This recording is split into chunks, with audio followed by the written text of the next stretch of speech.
get it. We're chasing the party. Josh Allen fired the strike. We're looking to compete for a world championship. They've got a lot of explosive players. Kelsey wide open. Touchdown. They need help. The Dolphins are in business. What a call. We dominate everyone. We got to continue to battle and fight and work. That's my message to him, be Jalen Hurt. Obviously, he's facing a really good opponent this week. He's going to run it in for the touchdown. Taysom Hill. Usually when adversity hits, it's all about how you respond. Everybody sit back. Grab your popcorn. Let's put on a show. Great game, Welcome to Sunday NFL Countdown, presented by Snickers. A lot on the line today as we creep toward the playoffs in a season that's been as exciting as it's been unpredictable as we say hello from the Seaport District. It's week 14. I'm Sam Ponder with Randy Moss, Rex Ryan, Teddy Bruschi, Matt Hasselbeck. Guys, 8 of the top 9 AFC teams are playing each other over the next 2 days. So we're going to find out a lot about this conference. But before we get to all that, the slate is stacked. And for that, we need to get to our insiders and say good morning to Adam Schefter and Chris Mortensen. Guys, what do we need to know before kickoff today? Well, good morning, Sam. There is no rush to bring back Drew Brees for the New Orleans Saints, and there's no timetable as to when he might return, casting doubt as to whether or not Brees will be ready for next Sunday's showdown against the Kansas City Chiefs in New Orleans. That means that today, Taysom Hill will make his 4th consecutive start. The Saints are 3-0 with him playing quarterback. They're 8-0 without Brees dating back to last season, and they're hoping to build upon that today in Philadelphia, Mort. Adam, the Giants are bringing back Daniel Jones, who missed 1 week last week, a win over the Seattle Seahawks on the road because of that hamstring injury. But on Friday, he practiced in full. Joe Judge gave him the thumbs up after the training staff gave him the thumbs up. But don't expect that 80-yard run where he gets a chance to trip up down the field. They'll be happy with the fact that he has some mobility in the arm to connect for the first place Giants against the Arizona Cardinals. They are 5-7 and on a 4-game win streak. And then in Philadelphia, everybody knows the story about Jalen Hurts. He's in New Orleans today. He's taking over for Carson Wentz. He was named the starter for this week, but sources say that the expectation is that he'll start beyond this week. And certainly Doug Peterson has a package for him. It's not unlike what you saw in college at Oklahoma or Alabama. You see a lot of run options, short passes. He does like to throw downfield like he did last week against Jalen Reagor. He's a strong, fast, hard to take down physical runner. So Jalen Hurts for the Eagles today, Adam. And more, for the time being, the Philadelphia Eagles intend to keep Carson Wentz, but they are on the clock. The Eagles must make a decision by the 2nd day of the league year in March of 2021, because on the 3rd day of the league year, Wentz's $22 million base salary for 2022 becomes fully guaranteed, and his roster bonus of $10 million also is paid out. So even though the organization is saying all the right things about Wentz for now, and even though they are tied to him financially, there are some decisions that loom in the future, but for now, they do intend to keep him. They don't plan on trading him, and the cost, frankly, is prohibitive, Sam, if they do. Yeah, it's a complicated situation, guys. It's a position that Carson Wentz has never been in his time in the league. So I'm not saying you're an expert at this, Matt, but what's it like for him? What's it like to be benched? Yeah, listen, it stinks. Like, it's humiliating. You feel like, one day you're the most important piece of the puzzle to the team. You're like the newspaper, and then the next day you're yesterday's newspaper, and you feel like you have no value. It's almost like an out-of-body experience. And I would just say this, though. I think that you can take one step back to take 2 steps forward. I remember early in my career in Seattle, I was benched. I wasn't playing well. I was trying to do too much. And Trent Dilfer came in, and he ran the offense exactly the way the coaches asked him to run it. He was like, hey, you want a completion on this play? I'm going to get you a completion. And I sat there and watched this out-of-body experience, and I thought, man, if and when I ever get my chance again, I'm going to play different. Like, if they want that, that's what I'm going to give them. And I think that's what Carson Wentz has the opportunity to do.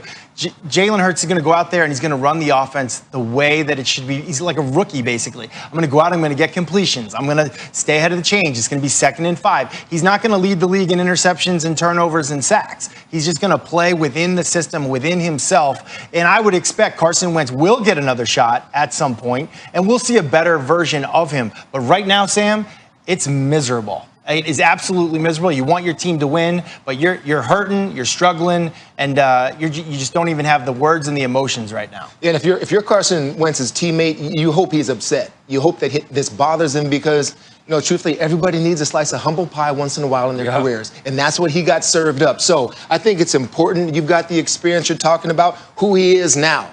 Because Jalen Hurts is the quarterback now. Can he be in that supportive role? The only example I have is when Brady was named starter over Drew Bledsoe. Back when Brady took off, Drew was upset.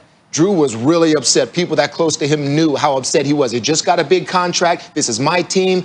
Behind closed doors, yes, he voiced his opinion. But still, he was supportive to Brady on the sideline. He was a resource for Tom. Can Carson Wentz fulfill that role? Yeah, it's funny. Like, you guys make phenomenal points right there.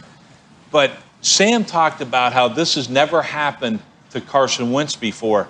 But it sure feels like it's happened before, doesn't it?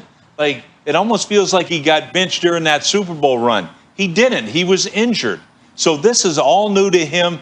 And you're right, Matt. If he responds this way and he's willing to, to respond this way and take that outside look, this might be the best thing for him. But is he that type of guy? I guess that's what we'll find out in the future. For there being a quarterback controversy in Philly, I've said for the last couple of weeks, maybe the coach Peterson sitting him down may bring the best out in a guy like Carson Wentz. Well, I would just want to talk about what I seen last week in a guy like Jalen Hurts against the Green Bay Packers. The touchdown drive he threw to Greg Ward Jr., how subtle he was in the pocket, how he moved. Matt, you just talked about running the Philadelphia Eagles offense, being able to get the ball out, going to your second and third read. I see a guy like Jalen Hurts being able to do something like that. They have their work cut out against them today, but I like what he's doing in the pocket, being able to deliver the ball to the pass catchers that they paid his money to. But isn't this good for him?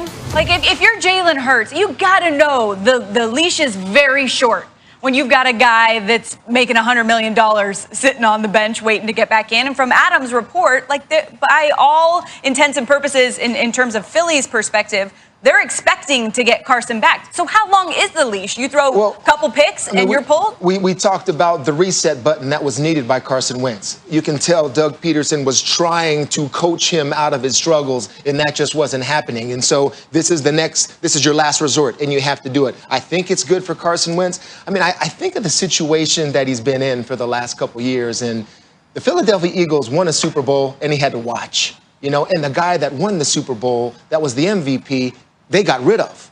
And they say, okay, Wentz, you're our guy, go do what he did. And maybe that pressure's been on him for so long that he needs to just step back a little bit and just start playing football and see it from a different perspective. Maybe that's good for him. Yeah, it'll be interesting to see how he carries himself on the sideline today. We're going to get to more on this game. I know they're playing the Saints, probably the team we should be talking about more. We will do that later in the show. But for now, let's get to our opening kicks, what you're most excited to see today. Teddy kicks off. Game of the night, Sam. Steelers at the Buffalo Bills. There are chinks in the armor. Are there chinks in the armor? The Steelers are starting to show them. I mean, all those quick passes that they run, receivers dropping balls. Ben Roethlisberger's got to be the key that drives the engine, and those receivers got to catch the ball. And also, this guy's coming back. Along with Marquise Pouncey, James Conner. Can you provide some relief running the football, taking a little stress off you? Because Josh Allen has got an arm that can hurt you from anywhere on the field. The Buffalo Bills are a hot team right now. Man, last time this team was in Miami, the confetti was falling.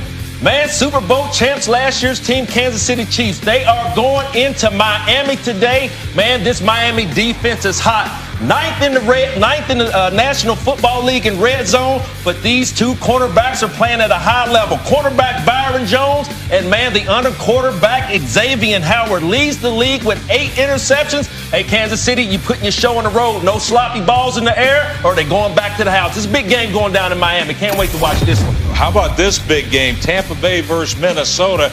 Tom Brady coming off a bye. Man, I hope this team came together and really studied what they're doing. If they did, look for Tom Brady to be under.